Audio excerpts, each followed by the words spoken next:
इस लड़के का नाम इजुमी मियामुरा है।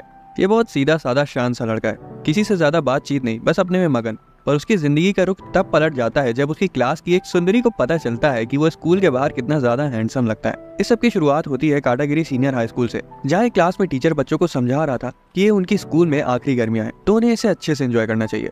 कुछ लड़कियां स्कूल के बाद घूमने के बारे में बात कर रही थी। ये लड़की यूकी अपनी दोस्त क्योको होरी को बताती है कि आज फिर एक लड़के ने उसका नंबर मांगा था। क्योको उसे नंबर देने से साफ मना कर देती है, क्योंकि अगर उसमें दम होता तो वो खुद आकर उसे उसका नंबर मांगता। क्योको जाने के लिए अपनी चेयर से उठती है और उसका फोन नीचे गिर जाता है और स्लिप होते हुए सीधा इजुमी के पास आ जाता है।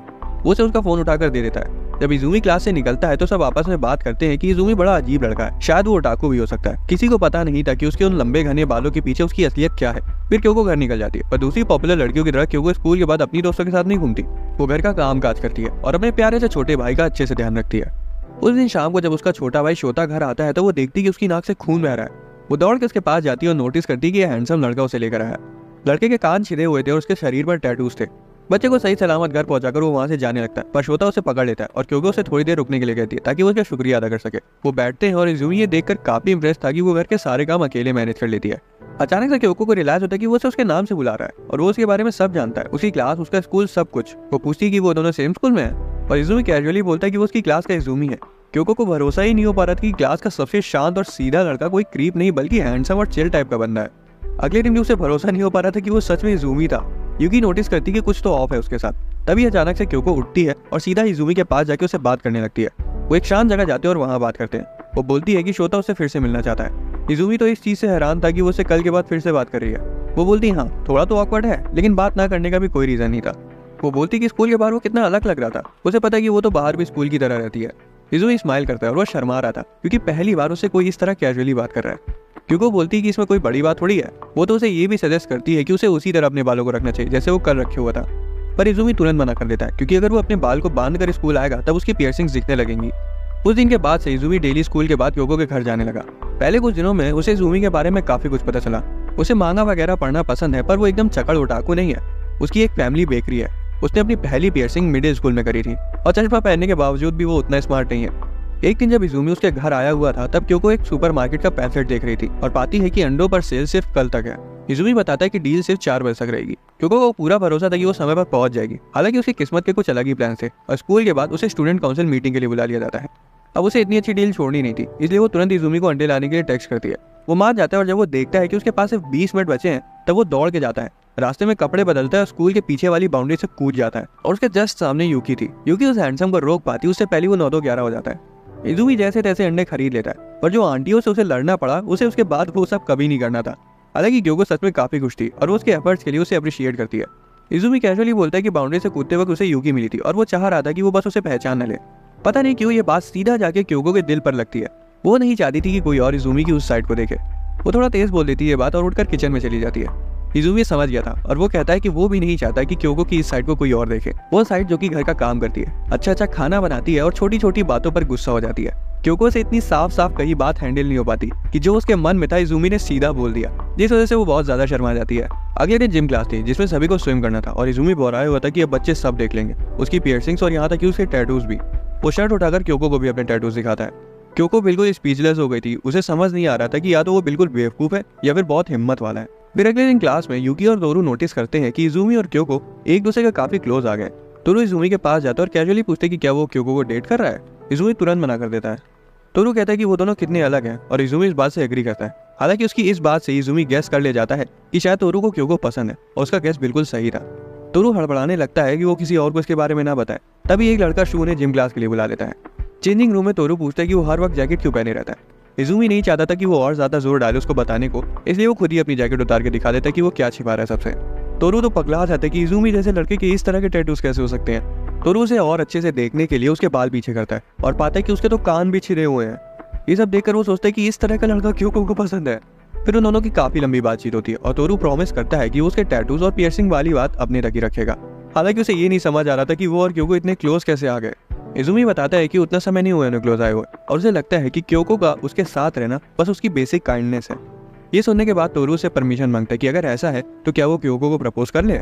इजुमी बोलता है कि इसमें उसे उसकी परमिशन की थोड़ी जरूरत है, चूज करना तो क्योको के ऊपर है। आखिर में दोनों की जिम क्लास छूट जाती है, जिस वजह से यूकी को अकेले साफ सफाई करनी पड़ती है और वो सच में बहुत गुस्साई हुई थी। तो उस क्लास के बाद से इजुमी क्योको से दूर रहता है, क्योंकि उसे पता था कि स्कूल के बाद तोरू से प्रपोज करने वाला है। स्कूल खत्म होने के बाद वो बहाना मारता है कि वो शोता को स्कूल से लेने जा रहा है। कुछ देर बाद तोरू क्योको से मिलता है और उसे प्रपोज कर देता है। घर पर जैसे ही क्योको आती है, इजुमी उठकर जाने लगता है, पर क्योको बहुत ज्यादा गुस्साई हुई थी कि उसने तोरू से ऐसा क्यों बोला कि वो बस उसके साथ सिर्फ उसकी काइंडनेस की वजह से है।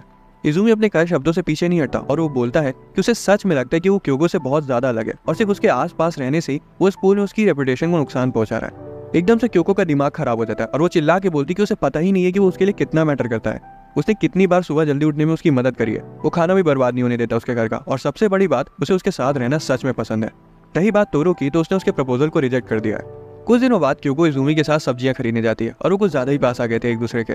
रास्ते में क्योको एक एनीमे के पोस्टर को देखती है और उसका थीम सॉन्ग गुनगुनाने लगती है। इजुमी नोटिस कर लेता है और कहता है कि मुझे नहीं पता था कि तुम इतना अच्छा गा लेती हो। क्योको शर्मा जाती है, उसके चेहरे को दूर करते हुए बोलती है ऐसा कुछ नहीं है।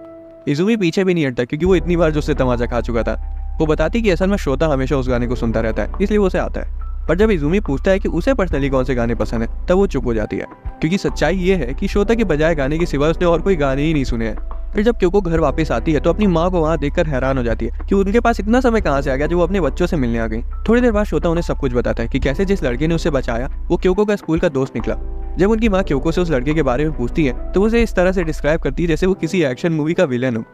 उसकी माँ हंस पड़ती है और इनकी क्यूरियोसिटी और बढ़ जाती है। वो उसका नाम पूछती है और यहाँ क्योको को कुछ रियलाइज होता है कि असल में उसे उसका पूरा नाम मालूम ही नहीं है। वो हमेशा से उसे उसके लास्ट नेम मियामुरा कहकर बुलाती आई है। वो छोटी सी बात उसे इतना परेशान कर रही थी कि अगले पूरे दिन वो चिड़चिड़ी रहती है, पर अगर वो उसे क्लियरली पूछ लेगी तो उसके प्राइड को ठेस पहुंच जाएगी, इसलिए वो ऐसा नहीं करती। जिम क्लास के वक्त उसे एक आइडिया आता है और जब सब चेंज कर रहे होते हैं तब वो लड़कों के लॉकर रूम में झांकने लगती है, ये सोच कर कि शायद इजुमी को कोई उसके फुल नेम से बुलाएगा। शू तुरंत उसे पकड़ लेता है। यूकी तो उसे ठरकी तक बोल देती है और क्योंकि मना भी नहीं करती। बाद में वो टॉपर्स की लिस्ट चेक करती है, पर उसे याद आता है इजुमी तो पढ़ाई में भी कमजोर है, इसलिए उस लिस्ट में तो उसका नाम कतई नहीं मिलेगा उसे। उसी वक्त तोरू आकर उसे ग्रीट करता है, क्योंकि उसे इजुमी के फुल नेम के बारे में पूछने वाली होती है, पर तभी उसे अपनी रिजेक्शन की याद आ जाती है और बेचारा रोते हुए वहां से भाग जाता है। रात में डिनर करते वक्त भी वो इजुमी के फुल नेम के बारे में सोच सोच कर पागल हो रही थी। उसकी मम्मी बोलती है उसे बुला लो ना घर पर, वैसे भी कल सैटरडे है, उन्हें भी उसे अच्छे से मिलने का मन है। अगले दिन इजुमी आता है और वो थोड़ा सा हैरान था क्योको की मम्मी को देखकर, क्योंकि वो उतावली ही लग रही थी उससे बात करने के लिए। उन्होंने तो क्योको को जानबूझकर सब्जी लाने के लिए भेज दिया था ताकि वो इजुमी से अकेले में बात कर सके और उसे शोता और क्योको की मदद करने के लिए शुक्रिया कह सके। जब क्योको आती है तब तक उसकी मम्मी अपने काम पर जा चुकी थी और शोता केक खा रहा था जो इजुमी अपनी दुकान से लाया था। इजुमी ऐसे ही कैजुअली बोलता है कि उसकी मम्मी ने उसे उसके पहले नाम से बुलाया था। अब क्योको पगला जाती है और पूछती है कि उन्होंने क्या कहकर बुलाया था तुम्हें। इजुमी बोलता है कि वो कल से कुछ अजीब बिहेव कर रही है, जैसे ही वो लड़कों के लॉकर रूम में ताका-झाकी कर रही थी। फिर वो पूछे कि क्या कोई है जो उसे पसंद है। क्योंकि चीजें फर्जी कॉम्प्लिकेट नहीं करना चाहती थी, इसलिए वो सच्चाई बता देती है। इजुमी हंस पड़ता है कि उसने सिर्फ उसका नाम जानने के लिए सब किया। वो उसे पेन लेता है, एक टिश्यू पर अपना नाम लिखता है और उसे पकड़ा देता है। अब अचानक से उसे उसके पहले नाम से बुलाना थोड़ा सा ऑकवर्ड हो जाएगा, इसलिए क्योंकि उसे उसके लास्ट नेम से बुलाने का फैसला करती है। फिर वो उल्टा उसे गिल्ड में डालने की कोशिश करती है कि क्या उसे उसका फर्स्ट नेम मालूम है, पर हैरानी से उसे पता था, जिस वजह से क्योंकि खुद ही गिल्ड में चली जाती है और आखिर में दोनों हंस के उस बात को टाल देते हैं। कुछ दिनों बाद क्योको को स्टूडेंट काउंसिल से कुछ काम मिलता है जो कि काकेरू और साकुरा ने दिया था उसे। वो उसे बातें समझाते हैं कि नए मेंबर्स काम को उतना अच्छे से हैंडल नहीं कर पाएंगे, इसलिए वो क्योको से कह रहे हैं। वो ना नहीं बोल पाती, इसलिए मान जाती है और कई दिनों तक स्कूल के बाद रुक रुक कर वो उनका काम करती रहती है, जिस वजह से यूकी को उसकी चिंता होने लगती है। तोरू और इजुमी को उस पर तरस आ रहा था, पर वो उसकी हेल्प भी नहीं कर सकते थे क्योंकि वो दोनों किसी काम के नहीं थे। इजुमी कहता है कि शायद वो काकेरू की वजह से सब कर रही होगी, आखिर वो स्कूल का सबसे स्मार्ट और हैंडसम लड़का जो है। उसी वक्त काउंसिल की एक मेंबर रेमी वहाँ आती है और पूछती है कि क्या उसने काम कर लिया। जब क्योको से पेपर्स दे देती है तब यूकी बताती है कि रेमी काउंसिल में मक्खी मारने के सिवाय कुछ काम नहीं करती, क्योंकि वो काकेरू की गर्लफ्रेंड है और उसकी रिस्पॉन्सिबिलिटीज क्योको पर डाल दी जाती हैं। क्योको मान लेती कि ये सच है, पर कहती कि इसमें क्या ही किया जा सकता है, क्योंकि वैसे भी रेमी वो सारा काम कर ही नहीं पाती। जब इजुमी नोटिस करते कि क्योको कितनी थकी हुई लग रही है तो वो स्कूल के बाद उसके लिए केक लाने के बारे में सोचता है, पर हॉलवे में अचानक से रेमी पीछे से आकर उसे टकरा जाती और सारे पेपर्स गिर जाते हैं। इजुमी ने बटोरने में उसकी मदद करता है, पर रेमी इतनी जल्दी में थी कि वो उसे कहती कि आखिरी वाला कूड़े में फेंक देना। हालांकि इजुमी उसे बैग में रख लेता है क्योंकि उसे पता था कि वो सिर्फ कूड़ा नहीं है। उस रात क्योको काफी देर तक जाके काउंसिल के आखिरी पेपर वर्क कंप्लीट कर रही थी। अगली सुबह स्कूल में बवाल हो जाता है। क्लास के बाद कई बच्चे जमा होते हैं और इजुमी आकर देखता है कि क्योको काउंसिल वालों से अकेले लड़ रही है। वो कहती है कि उसने काउंसिल की कही हुई सारी रिपोर्ट जमा करी थी, पर काकेरू, साकुरा और रेमी कहते हैं कि उन्हें एनुअल बजट रिपोर्ट मिली ही नहीं। यूकी तुरंत इजुमी को बुलाने जाती है और तोरू बोलता है कि काउंसिल वाले क्योको को फंसा रहे हैं। काकेरू बोलता है कि क्योको ने बजट रिपोर्ट रेमी को सबमिट ही नहीं करी। वो तो उस पर आलसी और बेढंगे तरीके से काम करने का इल्जाम भी लगाने लगता है। पहले तो वो लड़ती है पर थोड़ी देर में शांत हो जाती है, क्योंकि बेचारी इतनी थकी हुई थी कि उसे ये तक याद नहीं था कि उसने कितनी रिपोर्ट्स बना के सबमिट करी हैं। सारे बच्चे आपस में फुसफुसाने लगते हैं कि क्योको कितनी नालायक है। तोरू बहुत गुस्साया हुआ था और यूकी भी आकर उसे डिफेंड करती कि क्योको बिना रुके कई दिनों से काम कर रही है, पर कोई भी उसकी बातों पर भरोसा नहीं करता। वो सभी चाहते थे कि क्योको उनसे माफी मांगे। वो माफी मांगने जा ही रही होती है कि तभी अपना इजुमी बीच में आ जाता है। वो अपना बैग और चश्मा तोरू को थमाता है और काकेरू के पास जाता है। बिना कुछ बोले वो सीधा काकेरू की टाई पकड़ता है और उसका सिर अपने सिर पे दे मारता है। सभी बच्चे सदमे में चले जाते हैं और वहाँ पूरी शांति फैल जाती है। काकेरू तो आधा बेहोशी हो जाता है। इजुमी फिर वो पेपर्स निकालता है जो कि रेमी ने कल गिरा दिए थे। वो बताता है कि रेमी ने उससे कहा था कि इन्हें फेंक देना, ये किसी काम के नहीं है। रेमी उसकी बात को झुठलाने लगती है, पर उसे बीच में ही सब याद आ जाता है। उसे रियलाइज होता है कि उसने सच में गड़बड़ी कर दी। वो रुआसी हो जाती है और सबसे माफी मांगती है। काकेरू और साकुरा उसकी क्लास लगाने वाले थे। आखिर में वो तीनों क्योको से सुबह सुबह सबका दिमाग खराब करने के लिए सॉरी बोलते हैं। क्योको इजुमी को थैंक्स बोलती है और तोरू पूछता है कि उसने काकेरू का सिर क्यों लड़ाया। इजुमी बोलते हैं जब काकेरू क्योको पर चिल्ला रहा था तो वो बहुत गुस्सा गया था। फिर वो क्योको से पूछते हैं कि वो काकेरू से इतना डरी डरी क्यों रहती है। क्योको तुरंत मुंह मोड़ लेती है और बोलती है कि वो असल में उसके स्टूडेंट काउंसिल प्रेसिडेंट होने की वजह से उसकी रिस्पेक्ट करती है, और इसलिए भी क्योंकि वो बचपन के दोस्त हैं। वो बताती है कि बचपन से उसने काकेरू की बहुत जान खाई है, पर मिडिल स्कूल पास करने से पहले वो उसे बोला था कि अगर उसने उसके साथ तमीज से रहना शुरू नहीं किया तो वो सबको बता देगा कि वो कितना जुल्म करती है उस पर, इसलिए उसके पास और कोई चारा ही नहीं था। अगले दिन से काकेरू इजुमी से खौफ में रहना शुरू हो जाता है और उसे देखते ही तड़बड़ाने लगता है। बाद में जिम क्लास में तोरू और इजुमी टेबल टेनिस खेलते हैं और क्योको के बर्थडे के बारे में बात करते हैं जो कि उनकी छुट्टियों के बीच पड़ेगा। उस रात इजुमी बहुत गहरी सोच में था कि उसे क्योको के बर्थडे के लिए क्या लेना चाहिए। दूसरी तरफ शोता क्योको से पूछता है कि क्या इजुमी हमेशा उन्हें ऐसे ही मिलने आता रहेगा, जिसका जवाब क्योको को सच में नहीं पता था। उसे नहीं मालूम था कि वो कब वहाँ आना बंद कर देगा। शोता बोलता है कि अगर इजुमी ने आना बंद कर दिया तो वो बहुत दुखी होगा। क्योको बोलती है कि वो भी। फिर जब उसका बर्थडे आता है तो इजुमी उसे मिलने आता है और वो उसे गिफ्ट में एक सीडी देता है जिसमें उसके सारे फेवरेट गाने पड़े हुए थे। क्योको खुश थी और उसे ऐसा लग रहा था जैसे कि उसे हमेशा से वही चाहिए था। उसके बर्थडे के साथ ही स्प्रिंग ब्रेक भी खत्म हो जाता है, जिसका मतलब उनके स्कूल का आखिरी साल भी बस शुरू ही होने वाला है। शुरुआत से इजुमी को ये स्कूल, ये दोस्ती और टीचर्स कभी पसंद नहीं आए। अब जिस तरह का उसका नेचर था उस वजह से उसके पास कोई आना ही नहीं चाहता था। यहाँ तक कि टीचर्स भी उसे जानबूझकर अकेला छोड़ देती थी, क्योंकि जब भी क्लास में ग्रुप्स बनते थे तो उसे साइडलाइन कर दिया जाता था। उस दर्द की वजह से ही मिडिल स्कूल में पहली बार अपना कान छेदा था। हाई स्कूल में भी लोगों का उसके पीठ पीछे बात करना खत्म नहीं हुआ, और उससे भी बड़ी बात यह थी कि उसे सब कुछ साफ साफ सुनाई देता था। पर फिर एक दिन क्योको उससे मिलने आई। वो पहली लड़की थी जिसने उसे नॉर्मली ट्रीट किया। अब थर्ड ईयर शुरू हो जाता है और क्योको, यूकी, तोरू, इजुमी सब सेम क्लास में थे। सब फिर से एक साथ होने को लेकर काफी एक्साइटेड थे, पर दूसरी तरफ इजुमी सोच रहा था कि क्या वो उन जैसे कूल लोगों के ग्रुप में बिलोंग भी करता है। क्लास टीचर बोलती है कि उन्हें ग्रुप प्रोजेक्ट बनाना होगा। इजुमी खुद को तैयार कर लेता है क्योंकि वो हमेशा से ही ग्रुप प्रोजेक्ट में अकेला छूटता है। पर तभी बिना कुछ बोले और बिना हिचकिचाए तोरू, यूकी और क्योको उसकी सीट से अपनी सीट जोड़कर 4 लोगों का ग्रुप बना लेते हैं। ऐसा कुछ इजुमी के साथ कभी नहीं हुआ था। लंच के वक्त इजुमी सोच विचार करने के लिए रूफटॉप पर अकेला चला जाता है। तभी तोरू उसे वहां ढूंढते हुए आ जाता है। इजुमी अभी भी अपने ख्यालों में ही खोया हुआ था। वो तोरू से पूछता है कि वो उसके बारे में क्या सोचता है। तोरू सीधा सीधा बोल देता है कि उसे ये चीज बिल्कुल नहीं पसंद है कि वो क्योको के कितना क्लोज है। उसे उसका बड़बड़ाना नहीं पसंद और उसे उसका इतना अच्छा होना भी नहीं पसंद है, पर यही वजह है कि वो उसे अकेला नहीं छोड़ पाता। उसके बाल इतने लंबे हैं और चेहरा इतना सुंदर है कि वो क्लास की आधी लड़कियों से ज्यादा सुंदर लगता है। फिर वो गुस्सा के पूछता है कि इजुमी अभी भी उसे उसके लास्ट नेम से क्यों बुलाता है, जबकि अब तो उन्हें एक दूसरे से बात करते हुए इतना समय हो गया है। इजुमी उसका फर्स्ट नेम बोलने की कोशिश करता है पर नहीं बोल पाता। इजुमी बताता है कि उसने आज तक किसी को उसके फर्स्ट नेम से नहीं बुलाया है। तोरू उसे अजीब कहता है, जिससे इजुमी को अपना बेकार पास्ट याद आ जाता है। हालांकि तभी तोरू कहता है कि बात चाहे जो भी हो, पर यह साफ है कि वो उससे जरा भी नफरत नहीं करता। उसी मोमेंट पर इजुमी का मन कर रहा था कि काश वो अपने पास्ट में जाकर खुद को बता पाता कि आगे चल के सब ठीक हो जाएगा।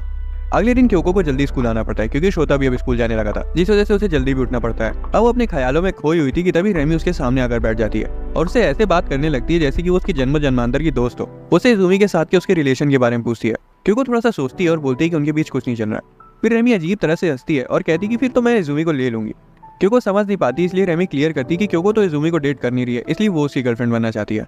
फिर क्योको रेमी और इजुमी को साथ में इमेजिन करने लगती है और वो ये होते हुए बिल्कुल नहीं देख सकती थी। वो चिल्ला के कहती है कि इजुमी उसका है और वो उसे रेमी को नहीं देगी। अब रेमी ठहरी चालाक औरत, तो वो बोलती है कि वो फिर भी इजुमी के पीछे पड़ेगी क्योंकि वो उसका बॉयफ्रेंड थोड़ी है जो उस पर अपना हक जता रही है। क्योको गुस्से से खड़ी हो जाती है और बोलती है कि इजुमी सिर्फ उसका है और वो किसी को भी उसे नहीं ले जाने देगी। उस बात के बाद से क्योको पूरे दिन सोचे जा रही थी कि वो इजुमी को लेकर वैसा क्यों बोली। शाम को इजुमी क्योको के घर पर केक लेकर आता है, पर शोता घर पर नहीं होता। इधर कई दिनों से शोता घर के बाहर ज्यादा खेल रहा है, जिस वजह से इजुमी और क्योको काफी समय अकेले बिता रहे हैं। उस दिन उन्होंने हॉरर मूवीज देखने का प्लान बनाया। क्योको को पता चलता है कि इजुमी बहुत बड़ा डरपोक है, इतना कि वो तो फोन की रिंगटोन से भी चौंक जाता है। चीजें तो तब बढ़ जाती है जब बिजली चली जाती है, पर क्योको बोलती कि चिंता मत करो, जल्दी आ जाएगी, और वो आ भी जाती है। इजुमी शर्मिंदा महसूस करता है, पर क्योको उसे छेड़ती रहती कि अभी तो 5 हॉरर मूवीज और बाकी है। टॉपिक बदलने के लिए इजुमी क्योको के हाथों के बारे में बात करता है, जो कि यूकी ने उसे बताया था। क्योको के हाथ यूकी से छोटे हैं। उसने तोरू से भी अपना हाथ कंपेयर किया था और उसका हाथ उससे भी छोटा था। क्योको उसके हाथ से अपना हाथ नापती है और बोलती है कि अगर उसने उसका हाथ पकड़ने की कोशिश करी तो उसकी उंगलियां तोड़ डालेगी। फिर क्योको उसके हाथ पर अपना हाथ रखती है और इजुमी की जगह क्योको खुद ही उसका हाथ पकड़ लेती है। जब वो भी उसका हाथ पकड़ता है तो वो धीरे से बोलती कि वो उससे प्यार करती है, लेकिन तुरंत ही बात पलट देती कि उसे उसके हाथ पसंद है। अब इजुमी को तो समझ आ गया था कि वो क्या कहना चाह रही है, पर वो उसे पुश नहीं करता। वो भी उल्टा उससे बोल देता है कि वो उससे प्यार करता है, जिसका मतलब उसे भी उसके हाथ पसंद है। दोनों को पता था कि दोनों में से कोई भी हाथ के बारे में बात नहीं कर रहा है। स्कूल में रेमी साकुरा को बताती कि कैसे क्योको इजुमी पर अपना हक जता रही थी।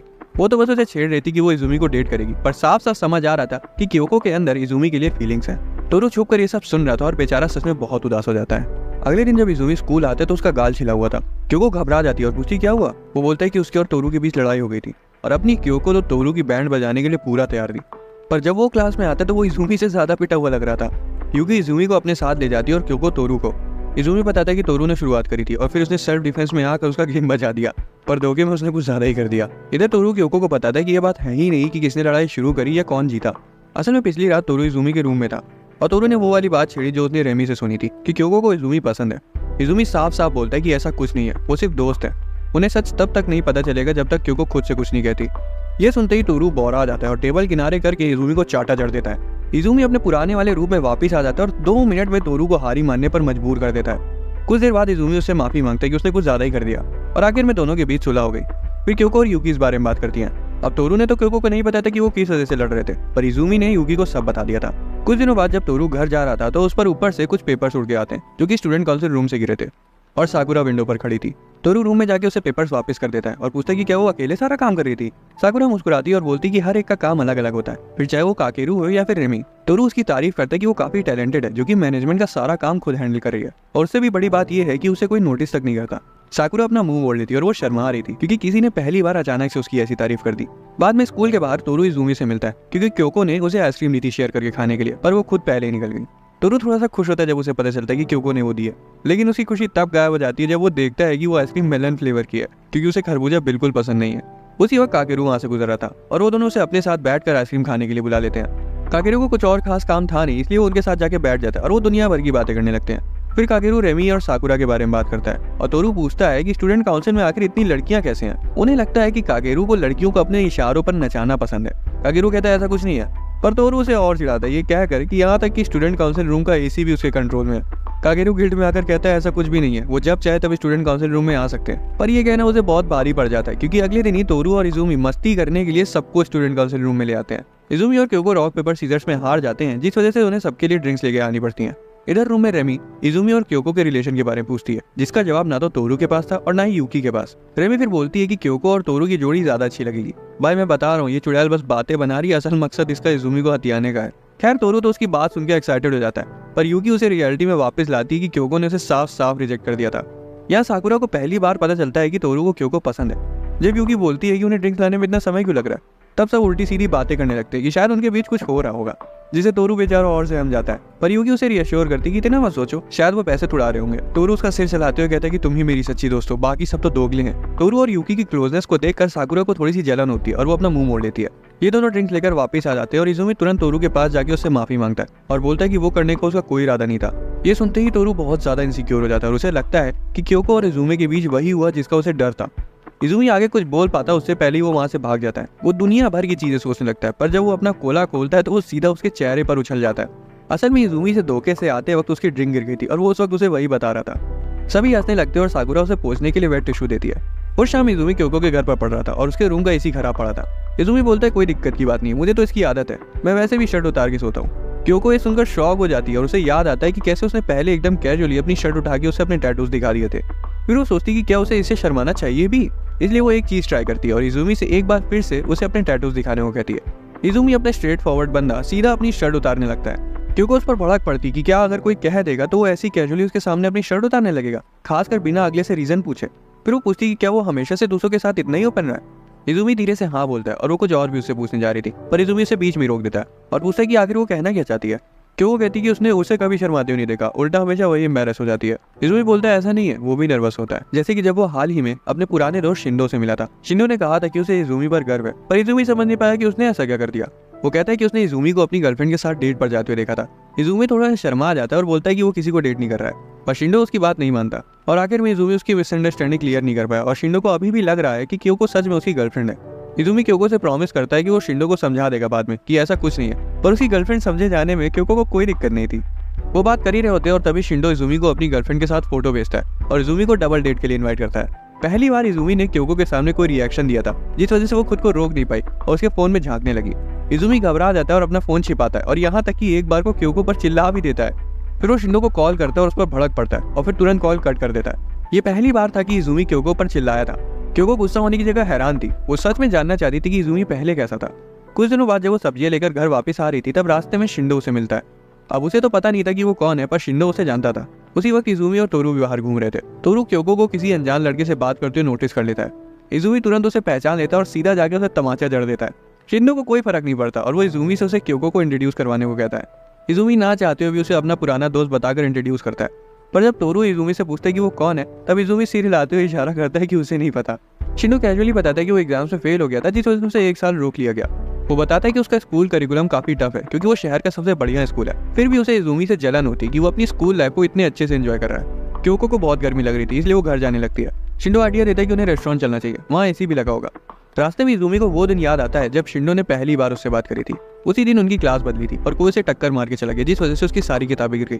वैसे भी उसका दिन एकदम बेकार चल रहा था। शिंडो उसकी बुक्स उठाने में मदद करता है और उसका नाम धोखे से गलत बोल देता है, जिससे इजुमी चिढ़ जाता है। पर इसी के बाद से उनकी दोस्ती शुरू हो जाती है और इजुमी हर वक्त उसके साथ रहना शुरू कर देता है। एक दिन जब इजुमी वॉशरूम जा रहा था, तब वो शिंडो के कुछ दोस्तों की बातें सुन लेता है, जो कि कह रहे थे कि तुम इजुमी के साथ क्यों रहने लगे हो। शिंडो उनकी बातों पर ध्यान नहीं देता और बोलता है कि जब उसका मन करेगा तब वो वापस आ जाएगा उनके पास। शिंडो ही था जिसकी वजह से इजुमी की जिंदगी बदल गई और अब वही रोल क्योको प्ले कर रही है। अगले दिन क्योको को बुखार चढ़ा हुआ था और शोता घबरा जाता है। क्योको फिर भी स्कूल जाने के लिए तैयार होती है, पर शोता उसका बैग छीन लेता है और उसे आराम करने को कहकर लेटा देता है। वो प्रॉमिस करता है कि वो स्कूल टाइम पर चला जाएगा और उसके लिए दवा भी लेकर आता है। वो दवा खा लेती है और सो जाती है। उसे सपने में वो समय याद आता है जब वो बचपन में एक बार बीमार थी और उसकी माँ उसे अकेला छोड़ गई थी। वो अचानक से उठ जाती है क्योंकि उसकी नाक बंद हो गई थी और उसे वहाँ इजुमी बैठा दिखता है। इजुमी उसे गर्म तौलिया देता है और पहले तो क्योको को लग रहा था कि वो बस सपना देख रही है।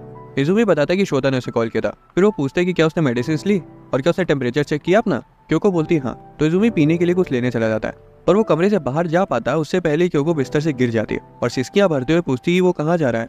उसे वही टाइम याद आ रहा था जब उसकी मम्मी उसे छोड़ गई थी। उन्हें लगा था कि क्योको बहुत हिम्मत वाली और सब संभाल लेगी, पर असलियत तो ये है कि उसे बस इतना चाहिए था कि कोई उसके पास रुके। वो उसका हाथ पकड़ लेती और छोड़ ही नहीं रही थी। इजुमी समझ जाता है और उसे रियश्योर करता है कि वो कहीं नहीं जा रहा है। वो तब तक वहीं रुका रहता है जब तक ये पक्का नहीं हो जाता कि वो ठीक है।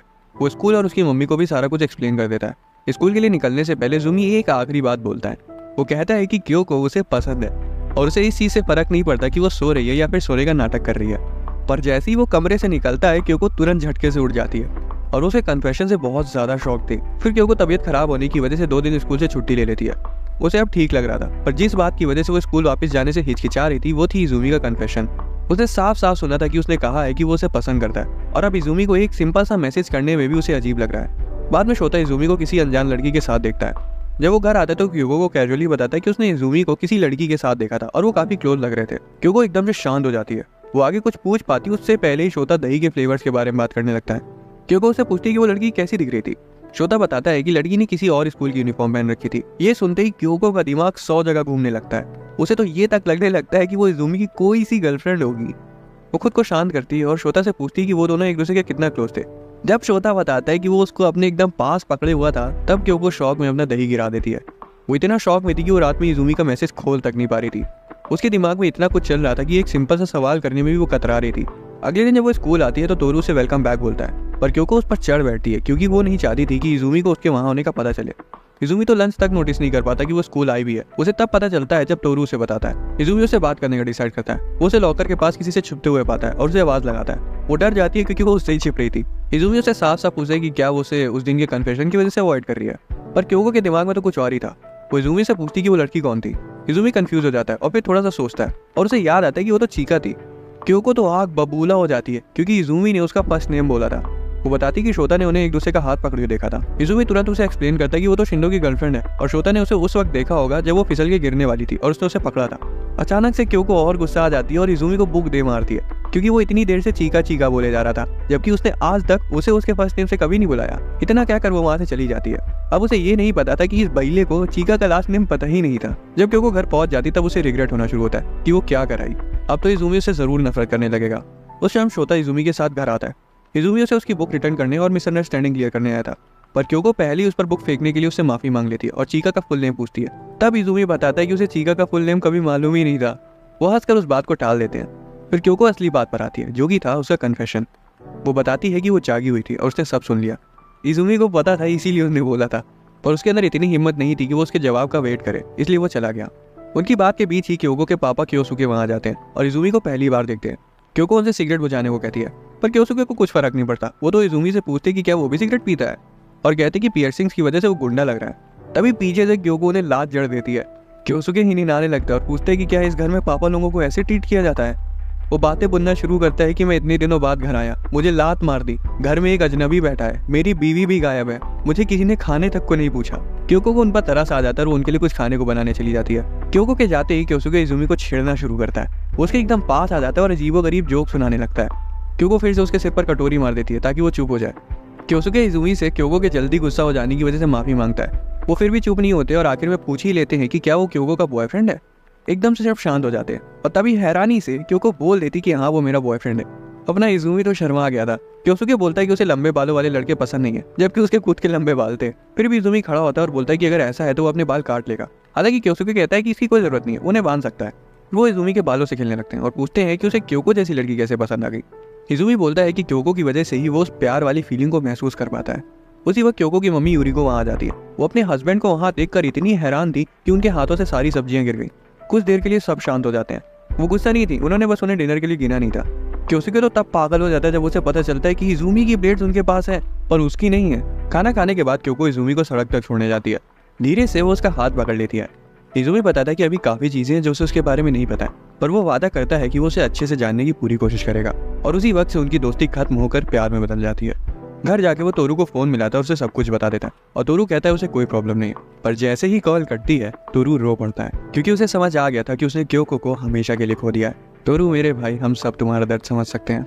खैर अगले दिन स्टूडेंट काउंसिल रूम में साकुरा तोरू को देखती है और नोटिस करती है कि वो काफी उदास लग रहा है। रेमी पीछे से आकर उसे डरा देती है और पूछती है वो किसे देख रही है। साकुरा फुल डिफेंसिव हो जाती है, पर रेमी समझ जाती है और कहती है कि तुम बहुत अजीब हो। साकुरा का दिमाग खराब हो जाता है और वो कह देती है कि उसके जैसी सुंदर लड़की कभी नहीं समझ पाएगी।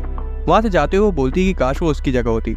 उसे याद है कि कैसे सब उन दोनों को कंपेयर करते थे कि रेमी तो सुंदर है तो वहीं साकुरा एवरेज दिखती है। हालांकि अंदर ही अंदर वो जानती थी कि रेमी ने हमेशा उसका साथ दिया, इसलिए वो तुरंत दौड़ के उसके पास जाती है, उससे माफी मांगती है और तोरू को लेकर अपनी फीलिंग्स के बारे में उसे बता देती है। इस दौरान इजुमी क्योको के साथ स्कूल के बाहर आता है और तोरू को देखते ही ऑकवर्ड हो जाता है। तोरू उसे सिर पर हल्का सा मारता है और बोलता है उतना मत सोचो। बाद में इजुमी क्योको के साथ पढ़ता है और वो कहता है कि वो उसे उसके फर्स्ट नेम से बुलाया करे। वो कोशिश करती है लेकिन लाजमी है कि किसी को भी अचानक से अलग नाम से बुलाने में हिचकिचाहट तो होगी। अब जब क्योसुके घर आ गया था तो श्रोता उससे पूछता है कि वो कब तक रुकने का प्लान बना रहे हैं। यूरिको भी पूछती है कि आखिर वो कब तक अपना प्रोजेक्ट छोड़कर घर पर ही रहेगा। जब क्योको इजुमी के साथ घर आती है तो क्योसुके उसे चश्मे की वजह से पहचान नहीं पाता। बाद में डिनर करते वक्त क्योसुके इजुमी से रात वहीं बिताने को कहता है और वो मान जाता है। क्योसुके और इजुमी साथ सोते हैं और क्योसुके पूछता है कि उसे सच में उसकी बेटी में पसंद क्या है आखिर। इजुमी सिंपली बोलता है कि वो किसी को भी उसके लुक्स पे बेसिस पर जज नहीं करती और सिर्फ उसके इस जवाब से क्योसुके पूरी तरह से सेटिस्फाई हो जाता है। अगले दिन वो स्कूल से निकलते हैं और ऐसा लग रहा था कि वो एक ही परिवार का हिस्सा है। उनकी क्लास के 2 लड़के उन्हें एक ही घर से निकलकर साथ स्कूल जाते हुए देख लेते हैं और इस बात को पूरी क्लास में फैलने में समय नहीं लगता और लंच तक सबको पता चल जाता है। तोरू और यूकी तो बहुत गुस्से में थे कि सभी उनके दोस्तों का मजाक उड़ा रहे और उनके बारे में उल्टी सीधी बातें बना रहे। यूकी तो रो देती है इजुमी को लेकर। इस दौरान 2 लड़के क्योको की रिलेशनशिप को लेकर उसे चिढ़ाते हैं और इजुमी ये सुन लेता है। उसे पता था कि उसके दोस्त यही कहेंगे कि लोग तो बोलेंगे, उनका काम है बोलना, पर वो नहीं चाहता था कि क्योको को लोगों की बातें सुननी पड़े। इसलिए अगले दिन ही वो क्लास में एकदम अलग ही लुक में आता है। उसने अपना चश्मा नहीं पहना था और बाल भी मस्त स्टाइल में कटवा लिए थे। क्लास की लड़कियां तो अचानक से उसके पीछे पड़ गई थी। उसे एकदम से इतना भाव मिलने की वजह से क्योको तो गुस्से से ठंडी पड़ जाती है। वो इस बात से बिल्कुल खुश नहीं थी कि उसके बॉयफ्रेंड को इतनी अटेंशन मिल रही है। घर पर क्योसुके भी उसे पहचान नहीं पाता। बाद में इजुमी को शिंडो का कॉल आता है कि वो उसके घर के बाहर खड़ा है। जब वो और क्योको दरवाजा खोलते तो वो इजुमी के छोटे वालों को देखकर रोने लगता है कि मेरा पुराना दोस्त मुझे ला कर दो। इजुमी उसकी नौटंकी को रोकने के लिए उसे चीज फ्लेवर की टॉफी खिला देता है, जबकि उसे पता था कि उसे चीज फ्लेवर बिल्कुल पसंद नहीं है। उसी वक्त वो देखता है कि क्योको ने भी एक टॉफी खाई है जो कि उसे बिल्कुल बेकार लगती है। अचानक से इजुमी उसके पास जाके उसे किस कर देता है और साथ ही उसकी टॉफी भी अपने मुंह में ले लेता है। जब शिंडो अपना रोना बंद करता है तब तक उनकी किस हो चुकी थी और इजुमी तो ऐसे कमरे से निकलता है जैसे कुछ हुआ ही ना हो। इधर क्योको शर्म के मारे कुछ बोल ही नहीं पाई। अगले दिन इजुमी नोटिस करता है कि एक लड़की काफी देर से उसका पीछा कर रही है। जब वो हिम्मत जुटाकर उससे पूछ लेता है कि क्या चाहिए उसे, तब वो पूछती कि वो क्योको से ब्रेकअप कब करेगा। इजुमी तुरंत पलटकर कहता है कि वो क्योको से कभी ब्रेकअप नहीं करने वाला। बाद में वो क्योको को उस लड़की के बारे में बताता है और जब वो घर जा रहे थे तब भी वही लड़की उनके पीछे पड़ जाती है। वो अचानक से अपना नाम बोल देती है जो कि था हनोका। जब क्योको से पूछती कि आखिर दिक्कत क्या है, तब हनोका पूछती है कि वो इजुमी जैसे अजीब लड़के को क्यों डेट कर रही है क्योंकि उसे भी क्योको पसंद है। फिर वो उसे हक कर लेती है और बोलती कि वो उसे बहुत प्यार करती है। हनोका और इजुमी दोनों क्योको को खींचने लगते हैं और उसके लिए लड़ने लगते हैं। तोरू उन्हें देखकर यूकी को बुलाता है और बोलता है तुम लेट आई, तमाशा तो खत्म हो चुका। एक दिन इजुमी क्योको के बिना घर जा रहा था। हनोका पूछती क्योको कहाँ है, तो वो बताता है कि वो पहले ही घर चली गई। तो हनोका उसके पीछे पीछे चलने लगती है। रास्ते में वो चिल्ला देती है कि वो उसके आगे आगे क्यों चल रहा है। इजुमी भी चिल्लाता है कि उसका घर इसी तरफ है। फिर वो एक ही बिल्डिंग में घुसते हैं और सेम एलिवेटर में से सेम फ्लोर पर उतरते हैं और तब हमें पता चलता है कि हनोका उसकी पड़ोसी है। इजुमी उसे पीछा छुड़ाने के लिए जल्दी अंदर जाने का सोचता है, पर तभी हनोका को रियलाइज होता है कि वो अपनी चाबी कहीं भूल गई। इजुमी को उसके लिए थोड़ा बुरा लग रहा था, इसलिए वो उसे उसके घर रुकने को कहता है जब तक उसकी मम्मी नहीं आ जाती। वो लिविंग रूम में बैठते हैं और इजुमी उसको केक ला के देता है। हनोका पूछती है कि वो हमेशा से इतना अच्छा है कि जो अनजानों को घर में बैठा कर केक खिलाता है। वो बताता है ऐसा नहीं है, क्योंकि भी ज्यादा नहीं आती उसके घर। ये सुनते ही हनोका उनके रिश्ते में जहर घोलने की कोशिश करती है कि तुम लोगों का रिलेशनशिप ज्यादा नहीं टिकने वाला। इजुमी बोलता है ज्यादा मत बोलो, मैं ही अक्सर उसके घर चला जाता हूँ। फिर उनकी बात नॉर्मली होने लगती है और हनोका पूछती है कि उसका कोई छोटा भाई बहन तो हो गई, नहीं तो वो अपने से छोटे लोगों को इतना तमीज से क्यों ट्रीट करता। हालांकि इजुमी बताता है कि वो घर का इकलौता चिराग है। ये सुनकर हनोका अपने भाई के बारे में बात करने जा रही होती है, पर बीच में ही चुप हो जाती है और कहती है कि वो तो बस उसे चिढ़ा रही थी। तब तक उसकी मम्मी आ जाती है और वो चली जाती है। इजुमी उसके मूड शिफ्ट को भांप लेता है और कहता है कि वो जब चाहे तब वहां आकर केक खा सकती है। शाम को जब इजुमी की मम्मी वापस आती हैं तो बताती हैं कि हनोका का एक भाई था, पर बदकिस्मती से वो साल भर पहले इस दुनिया को छोड़कर चला गया। अगले दिन जब वो मिलते हैं तो हमेशा की तरह क्योको को लेकर तू मैं करने लगते हैं, पर जब हनोका गुस्से से वहां से जाने लगती है तभी 3 सीनियर लड़के उसके सामने आकर उसे छेड़ने लगते हैं। हनोका चुपचाप इजुमी के पास वापस चली आती है। वो उसे देखते ही समझ जाता है कि क्या बात है। फिर इजुमी पीछे मुड़ता है और उसकी एक तीखी नजर से ही लड़के शांति से अपने रास्ते चले जाते हैं। उसके बाद से ही उन दोनों के बीच एक अनकही छोटी बहन और बड़े भाई वाली बॉन्डिंग बन गई। फिर जब क्योको वापस आती है तो उन दोनों को उसे लेकर लड़ते हुए देखती है। बाद में क्योको, क्योसुके और इजुमी बैठकर एक मूवी देख रहे थे जिसमें एक चुड़ैल बेटी अपने मासूम बाप को चेयर फेंक कर मार रही थी। क्योसुके तो इतना डर जाता है कि सिगरेट खरीदने के बहाने वहां से चला जाता है। उसी वक्त क्योको थोड़ा रोमांटिक मूड में आ जाती है और हल्का सा चिढ़ के बोलती है कि इजुमी ने आज तक उस पर कोई मूवी नहीं किया। इजुमी को रियलाइज होता है कि अब उसे आगे बढ़ना होगा, इसलिए वो उसे किस करने के लिए उसकी तरफ जाता है, पर तभी क्योसुके वापस आ जाता है। क्योको इतनी गुस्सा हो जाती है कि अब उसका पूरा मन था कि वो उस मूवी के सीन को असल जिंदगी में एक बार ट्राई करके देखे। कुछ दिनों बाद सभी स्कूल के बाद बुक स्टोर में आते हैं। तोरू का दिल अभी भी क्योको और इजुमी को साथ देखकर भारी हो जाता है, क्योंकि ये नोटिस कर लेती है और तोरू से उसके साथ रहने को कहती है। एक दिन यूकी तोरू से क्लास का कचरा बाहर फेंकने में मदद करने को कहती है। वो दोनों को सेम टाइप की मूवीज पसंद थी, इसलिए यूकी उसे साथ में सीडी खरीदने चलने को पूछती है और प्रॉमिस करती है कि वो बाद में साथ में देखेंगे। तोरू नोटिस कर लेता है कि वो थोड़ा अलग बिहेव कर रही है, पर ख्यालों में होने की वजह से वो सामने से आती हुई साकुरा को नोटिस नहीं कर पाता और उसे भिड़ जाता है और कचरे में पड़ी किसी की कॉफी साकुरा के ऊपर गिर जाती है। यूकी तुरंत उसके पैर पर गिरी कॉफी साफ कर देती है और तोरू माफी मांग के क्लास की तरफ भाग जाता है। अब जब वो दोनों अकेले थे तो साकुरा पूछती है कि क्या वो और तोरू डेट कर रहे हैं। यूकी हल्का सा हंसती है और कहती है वैसा कुछ नहीं है। तोरू अपना अपर लेकर वापस आता और उसे देता है। साकुरा तो बहुत खुश थी क्योंकि वो तोरू का अपर था। स्टूडेंट काउंसिल रूम में साकुरा अभी भी उसी के बारे में सोच रही थी और काकेरू से पूछती है कि उसे रेमी क्यों पसंद है। काकेरू तो हैरान था कि साकुरा ये सब क्यों पूछ रही है, पर जब वो देखता है कि वो सच में जानना चाहती है तो वो बताता है कि उसे रेमी इसलिए पसंद है क्योंकि जहाँ वो खुद को हमेशा कमजोर मानता है तो वही रेमी उसे हमेशा एहसास कराती है कि वो इतना भी कमजोर नहीं है जितना वो खुद को समझता है, क्योंकि वो हर वक्त उसे प्रोटेक्ट करने के लिए तैयार रहता है, जिस वजह से उसे आगे बढ़ने का पुश मिलता है। जबकि सच्चाई तो ये है कि रेमी है जो उसे हमेशा प्रोटेक्ट करती है। साकुरा को पता था कि वो सच बोल रहा है क्योंकि रेमी उसके साथ भी ऐसा ही करती है। अब उसे समझ आ जाता है कि उसे भी उसी की तरह स्ट्रांग बनना होगा।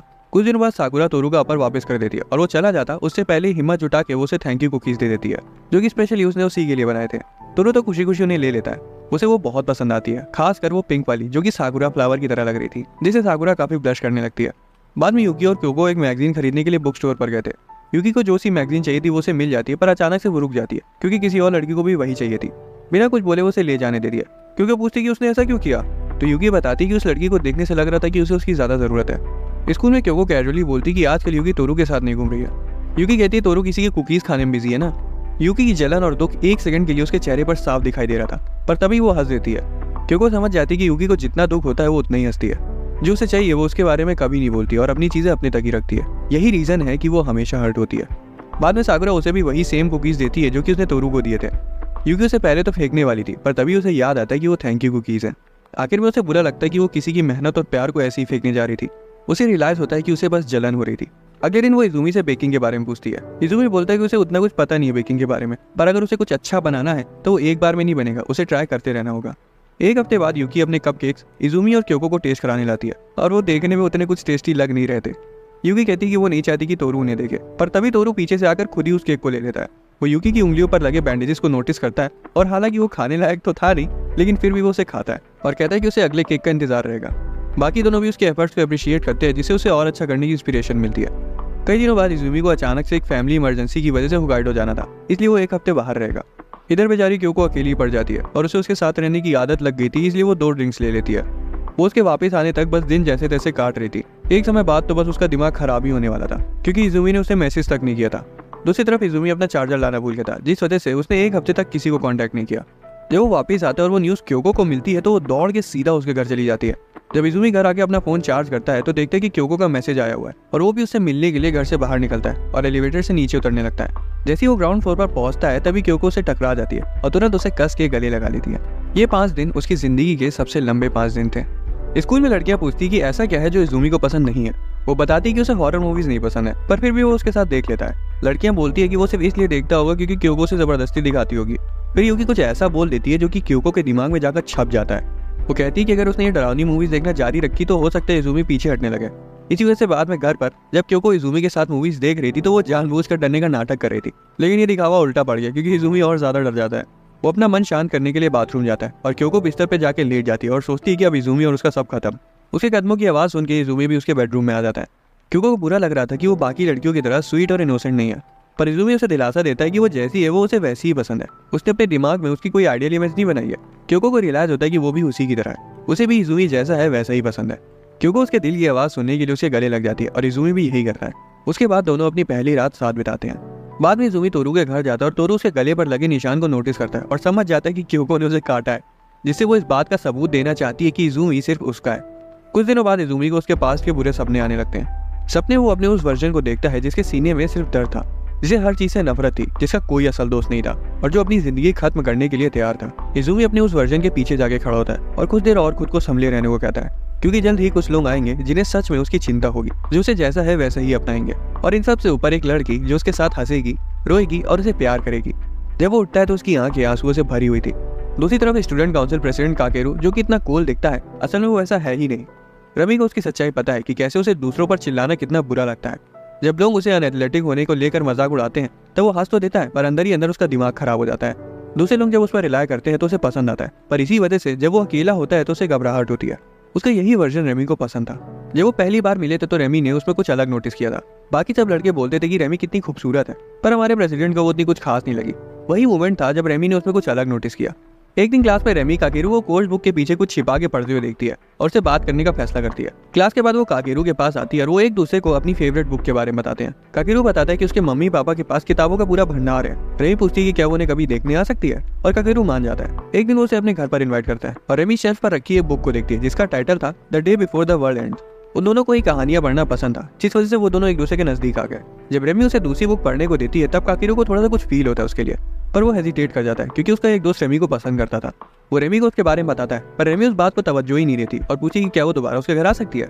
जब वो दूसरी बार उसकी लाइब्रेरी में आती है तो रेमी पूछती कि अगर वो इस दुनिया में आखिरी इंसान बचा होता तो वो क्या करता, जैसा कि उस बुक में हुआ था। काकेरू मुड़ता है और बोलता है कि वो उसे पसंद करता है। रेमी एकदम से सन्न रह जाती है और सोचने लगती कि कहीं वो मजाक तो नहीं कर रहा है, पर जब उसे देखती है तो काकेरू का पूरा चेहरा लाल पड़ा था। फिर वो उसे बताती कि वो भी उसे पसंद करती है। उसी के बाद से वो रिलेशनशिप में आए थे। दूसरी तरफ हम इजुमी और क्योको को देखते हैं। क्योको इजुमी के पैर पर एक नई नेल पॉलिश ट्राई कर रही थी।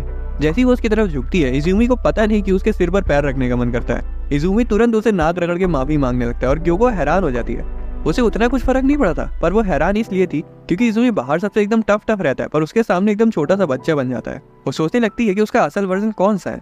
इजुमी बोलता है कि वो उतना टफ नहीं है जितना वो सोचती है। इजुमी पूछता है कि क्या वो चाहती है कि वो उस पर चिल्लाया करे और उसे मारा करे। वो तो तब हैरान हो जाता है जब उसे पता चलता है कि क्योको को ऐसी चीजें पसंद है। इजुमी कहता है कि वो ट्राई करेगा। अगले दिन जब वो स्कूल आता है तो कूल बनने की एक्टिंग करता है। लड़के शॉक हो जाते हैं और तोरू तुरंत समझ जाता है कि इसके पीछे पक्का क्योको का हाथ है। काकेरू तो उसे हड़काता भी है कि अगर उसे नहीं पसंद तो वैसा क्यों कर रहा है। इजुमी कहता है कि वो नहीं रुक सकता क्योंकि वो क्योको के लिए कर रहा है। साइंस क्लास के वक्त जब वो अकेले होते हैं तब इजुमी फुल दबंग होने का ट्राई करता है, पर तभी दूसरी क्लास की 2 लड़कियां उसे ऐसा करते हुए देख लेती हैं और डर के मारे भाग जाती हैं वहां से। इधर क्योको तो मुस्कुरा रही थी। इस दौरान यूकी को एक लड़का प्रपोज कर देता है और उसे कई दिनों तक समझ नहीं आता कि उसे क्या करना चाहिए। वो फाइनली इजुमी और क्योको को बताती है कि वो उसे मना करना चाहती है, पर उसे पता नहीं है कि वो कैसे करे। इजुमी के पास एक आइडिया था कि वो प्रिटेंड करे कि तोरू उसका बॉयफ्रेंड है। वो तोरू को इसके बारे में बताती है और वो मान जाता है और तोरू उसका हाथ पकड़ता है। यूकी सोचती है कि काश वो दिखावा ना कर रहे होते।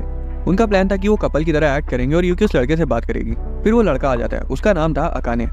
जैसे ही तोरू उसको देखता है उसके तो पसीने छूट जाते हैं क्योंकि बंदा इतना हैंडसम था कि उसके सामने इजुमी खुद फीका पड़ जाए।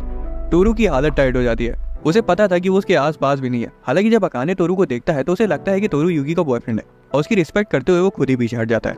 वो माफी मांगता है और वापस लौट जाता है। क्योंकि दौड़ के उसके पास आती है और उससे पूछती है कि उसने इतने हॉट लड़के को रिजेक्ट क्यों किया। यूकी एक्सप्लेन करती है कि अकाने उसकी लीग से बाहर का लड़का है, उसे नॉर्मल लड़के पसंद है। बाद में यूकी अकाने के बारे में पता करती है।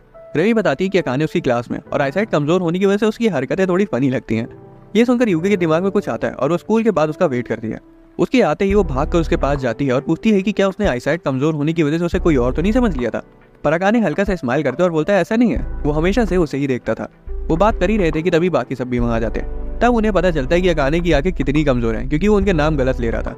कुछ दिनों बाद क्योको इजुमी के बालों की स्टाइल बना रही थी, पर इसकी वजह से इजुमी के ऊपर क्लास की और लड़कियां ध्यान देने लगी। क्योको जलन के मारे उबलने लगती है और खींच कर उसे अपने साथ घर ले जाती है।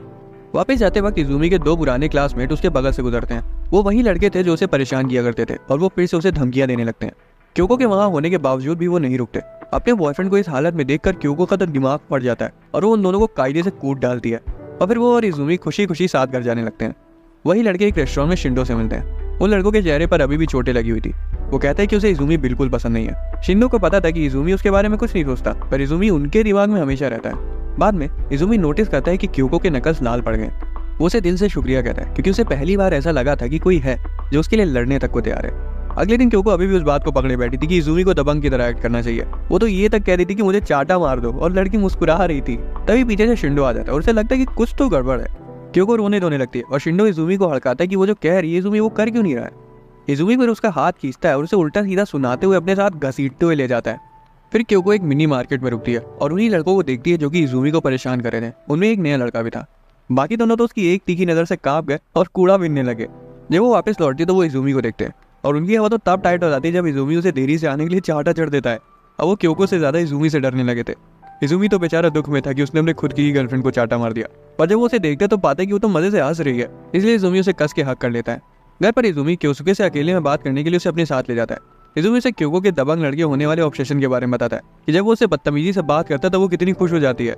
उसके पापा को भी अपनी बेटी का ये अजीब सा ऑब्सेशन समझ नहीं आता। क्योसुके समझाते कि क्योको को पसंद आता होगा जब इजुमी अपनी यूजुअल सेल्फ से थोड़ा हट के कुछ करता होगा। इजुमी को भी लगता है कि हाँ ये तो हो सकता है। फिर क्योको आ जाती है और पूछती है कि उन्हें इतनी देर क्यों लग रही है। क्योसुके से तुरंत हड़का देता है कि वो इजुमी को इतना पुश क्यों करती है। फिर उन दोनों के बीच लबड़ सबड़ होने लगती है। कुछ दिनों बाद तोरू और इजुमी कुछ पीने के लिए लेने जाते हैं और उन्हें उनका क्लासमेट दिखाई देता है। तोरू से ग्रीट करता है पर वो लड़का उन्हें इग्नोर करके चला जाता है। इजुमी कहता है कि शायद वो उसकी वजह से उन्हें इग्नोर कर गया होगा और उसे लगता है कि उस लड़के को क्योको पसंद है। हालांकि उन दोनों को पता था कि क्योको को लेकर अगर लड़का सीरियस नहीं है तो वो क्योको की गुस्से वाली साइड को कभी हैंडल ही नहीं कर पाएगा। क्लास में वापस जाने से पहले इजुमी को याद आता है कि शायद वो साइंस रूम में अपना फोन भूल आया है। साइंस रूम में उसे वही लड़का मिल जाता है और लड़के का नाम मजूची है। उन दोनों के बीच थोड़ी सी ऑकवर्डनेस बढ़ जाती है, पर आखिर में जब मजूची देखता है कि इजुमी अपना फोन नहीं ढूंढ पा रहा है तो वो उसकी हेल्प करता है। वो उसके नंबर पर कॉल करता है और इस भुलक्कड़ की पीछे वाली पॉकेट में ही इसका फोन रखा हुआ था। मजूची गुस्सा आ जाता है कि कोई इतना लापरवाह कैसे हो सकता है। वो पूछना चाहता था कि क्योको ने आखिर उसने देख क्या लिया, पर बीच में ही खुद को रोक लेता है। उसने सेंटेंस कंप्लीट नहीं किया था, फिर भी इजुमी समझ गया था, इसलिए वो उससे पूछता है कि क्या वो क्योको को कभी कस के चाटा मार सकता है। मजूची कंफ्यूज हो जाता है और साफ साफ कह देता नहीं, कोई भी रीजन हो मैं क्योको को कभी नहीं मारूंगा। तभी इजुमी स्माइल करता है और बोलता है कि इसी वजह से तुम क्योको के लायक नहीं हो। हॉल में क्योको इजुमी के पास आती है और पूछती है कि क्या उसका फोन मिला उसे, पर इजुमी उसे अपने सामने से ढकेल देता है। मजूची बीच में आने वाला था पर इजुमी उसे रोक देता है और कहता है कि कुछ मत बोलना। इधर क्योको तो खुशी के मारे फूल ही नहीं समा रही थी। मजूची इजुमी को कम आंकने के लिए माफी मांगता है क्योंकि उसे लग रहा था कि बस इजुमी शक्ल से मासूम है, बाकी वो है बहुत पहुंची हुई चीज। इजुमी उसे रोते हुए थैंक्स बोलता है। एक दिन इजुमी के इस पुराने वाले क्लासमेट तानीहारा को एक बुरा सपना आता है जिसमें वो नए इजुमी के साथ एक बंद डिब्बे में कैद था और इजुमी उसे जज कर रहा था कि उसने सिर्फ दूसरों की अटेंशन पाने के लिए क्या क्या किया। फिर उसे मिडिल स्कूल के उन रैबिट्स की याद आती है जिन्हें इजुमी बहुत पसंद करता था। सपने में इजुमी के मुड़ते ही तानीहारा डर के मारे उठ जाता है। वो शिंडो से इजुमी का नंबर लेता है और उसे कॉल करता है, पर इजुमी कॉल नहीं उठाता। वो सीधा उसकी बेकरी पर पहुंच जाता है और इजुमी उसे बाहर ही खड़ा मिल जाता है। वो प्रिटेंड करता है कि वो वहां से केक लेने आया है। इजुमी अपना आपा नहीं खोता और बताता है कि रोड के किनारे एक और बेकरी है। तानीहारा मना कर देता है और कहता है कि वो कल आगे चीज केक ले लेगा। इजुमी कहता है कि अगर वो चीज केक ले रहा है तो उसे फ्रूट टार्ट भी ले लेना चाहिए। तानीहारा मान जाता है और कहता है कि मेरे लिए 2 पैक कर दो। वो अपनी 2 उंगलियां दिखाता है और इजुमी भी वही करता है और दोनों को ही समझ आ गया था कि मिडिल स्कूल वाले उन रैबिट्स की बात हो रही है। जाने से पहले तानीहारा पूछता है कि उसने उसका फोन क्यों नहीं उठाया था। इजुमी बताता है कि असल में उसका फोन टूट गया और शायद वो उसे कल तक सही करवा लेगा। तानीहारा को रियलाइज होता है कि इजुमी उसे इग्नोर नहीं कर रहा था, पर इसी चीज से उसे याद आता है कि कैसे वो मिडिल स्कूल में इजुमी को इग्नोर किया करता था और कैसे वो एक बार स्कूल के खरगोशों को खाना खिलाना भूल गया था जिस वजह से वो मर गए थे और उसने सारा इल्जाम इजुमी पर मर दिया था। अब उसे इसी चीज का पछतावा हो रहा है और वो अपनी गलती मानना चाहता है, पर वो ये भी सोचे कि क्या वो इजुमी को ये बात बता पाएगा। इस दौरान इजुमी क्योको को बुकशेल्फ साफ करने में मदद कर रहा था और तभी उसे क्योको की मिडिल स्कूल की फोटो एल्बम मिल जाती है। वो पूछती है कि क्या उसके पास है अभी उसकी एल्बम, और इजुमी अजीब सी स्माइल पास करता है। असल में वो अपनी एल्बम फेंकने जा रहा था, पर तानीहारा से मिलने के बाद उसने अपना फैसला बदल लिया। खैर अब उसे अपनी हाई स्कूल की एल्बम का इंतजार है, क्योंकि हाई स्कूल में ही उसने असली दोस्त और अच्छी मेमोरीज बनाई हैं। कुछ दिनों बाद क्योको और इजुमी को रास्ते में तानीहारा मिलता है। वो मीटिंग थोड़ी सी ऑकवर्ड हो जाती है, क्योंकि इजुमी और तानीहारा दोनों ही शर्माने लगते हैं, जैसे कि उनका रिश्ता तय किया जा रहा हो। क्योको तानीहारा को धमकाने लगती कि मेरे इजुमी के आसपास भी मत दिख जाना, समझे, इजुमी सिर्फ और सिर्फ मेरा है।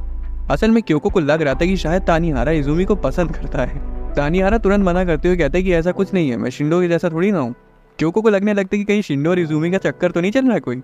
इजुमी घबरा जाता है और उसे समझाने की कोशिश करता है कि अरे ऐसा कुछ नहीं है। पता भी शिंडो खुद वहां आ जाता है और बड़े मजे से उन्हें हाय बोलता है। क्योको पूछती है कि क्या अभी भी उसकी बात होती है चीका से, जिस पर शिंडो बताता है कि वो फाइनल एग्जाम्स के प्रिपरेशन में थोड़ा बिजी है, इसलिए वो इजुमी के साथ समय थोड़ा ज्यादा बिता रहा है। ये सुनते ही क्योको आग बबूला हो जाती है। उसे लग रहा था कि उनके बीच लड़कों वाला कुछ चक्कर चल रहा है। तानीहारा तो क्योको से इतना डरा हुआ था कि वो शिंडो को चुपचाप अपने साथ वहां से ले जाता है। क्योको इजुमी से साफ साफ बोल देती है कि इजुमी को लड़कों से बच के रहना चाहिए, और अगर वो उस पर कभी चीट करे भी तो ये पक्का कर ले कि किसी लड़की के साथ चीट करे, आगे जाके उसे ये ना सुनना पड़े कि उसका बॉयफ्रेंड उसे किसी लड़के के साथ चीट कर गया। इजुमी मान जाता है और अगले दिन अपने सारे लड़के दोस्तों से अपनी माशूका के ऑर्डर्स को बता देता है। दूसरी तरफ यूकी अपनी बड़ी बहन के साथ स्कूल के कुछ सामान खरीद रही थी कि तभी उन्हें रास्ते में अकाने मिल जाता है। यूकी की बहन तो एकदम सीरियस हो जाती है और पूछती कि वो इस हैंडसम मर्द को कैसे जानती है। वो उसे चिढ़ाने भी लगती कि कहीं वो सबसे छिपकर डेट तो नहीं कर रहे हैं। अकाने थोड़ा सा मुस्कुराता है और कहता है ऐसा नहीं है, यूकी ने मुझे रिजेक्ट कर दिया था। यूकी की बहन उसे ऐसे घूरती है जैसे कि उसने फ्री में आ रहे राजकुमार को वापस लौटा दिया हो। खैर वो अपनी बहन को साइड कर देती है और अकाने उसे बाय बोल देता है, क्योंकि वो नहीं चाहता था कि तोरू को गलतफहमी हो जाए। यूकी अभी भी उस झूठ को बनाए रखती है और उसे अंदर ही अंदर पता था कि अगर उसके पास दुनिया का सबसे हैंडसम लड़का भी हो फिर भी तोरू को उससे जलन नहीं होगी। स्कूल में भी जब साकुरा उससे पूछती कि क्या वो और तोरू डेट कर रहे हैं, तब वो वहां भी झूठ बोल देती है। बाद में यूकी ये सब रेमी को बताती है, क्योंकि उसे साकुरा के साथ चीजें सॉर्ट करनी थी, पर उसके अंदर उतनी हिम्मत नहीं थी। रेमी बोलती कि वो साकुरा को कुछ नहीं बताएगी, क्योंकि ये काम यूकी का है और उसे ही करना होगा। इतना कहकर वो वहां से चली जाती है। यूकी को पता था कि जिस प्यार की नजर से वो तोरू को देखती है, उस नजर से तोरू ने उसे कभी देखा ही नहीं है।